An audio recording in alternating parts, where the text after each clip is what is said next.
नमस्ते बच्चों। आज की हमारी चर्चा का विषय है मनुष्य।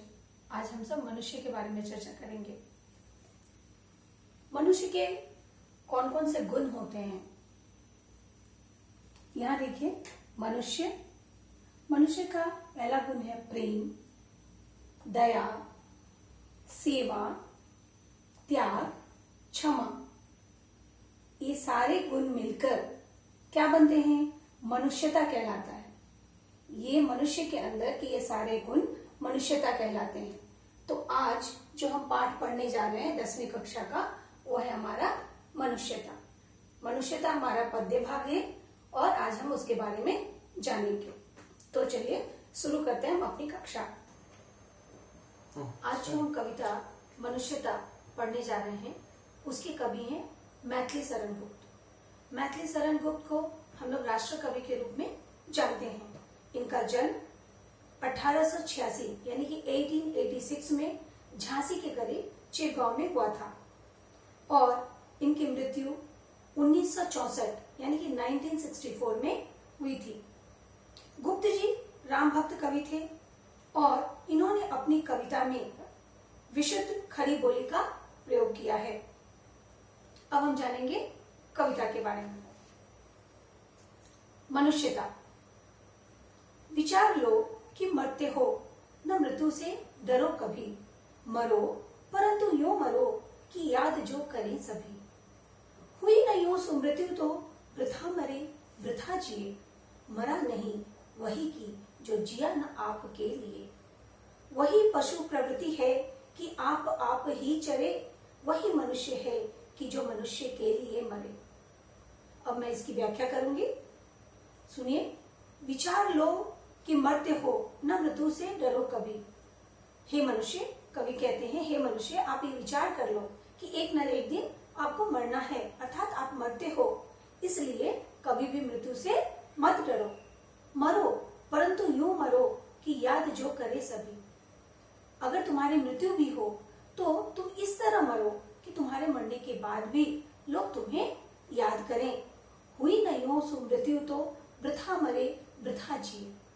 यदि हमारी मृत्यु इस तरह की सुमृत्यु नहीं हुई जिसमें कि लोग हमारे मरने के बाद भी हमें याद करें, तो हमारा मरना भी बेकार है और हमारा जीना भी बेकार है।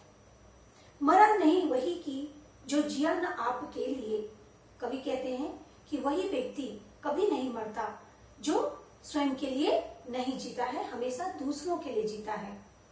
वही पशु प्रवृत्ति है कि आप ही चरे। और वो पशु प्रवृत्ति है, पशु के समान वो प्रवृत्ति होती है जिसमें कि हम सिर्फ स्वयं के लिए जीते हैं, क्योंकि पशु ही ऐसा है जो स्वयं के लिए ही सोचता है, स्वयं के खाने के बारे में सोचता है, स्वयं के लिए ही सोचता है, दूसरों के लिए कभी नहीं सोचता। तो अगर हमारा भी वैसा ही सोच हो गया तो हम पशु के समान हो जाएंगे। वही मनुष्य है कि जो मनुष्य के लिए मरे। और फिर कवि कहते हैं कि वास्तव में मनुष्य वही है जो दूसरे मनुष्य के लिए अपने प्राण त्याग देता है, दूसरों के हित के लिए अपने प्राण त्याग देता है। अब इसका दूसरा पैराग्राफ देखिए। उसी उदार की कथा सरस्वती बखानती। उसी उदार से धरा कृतार्थ भाव मानती।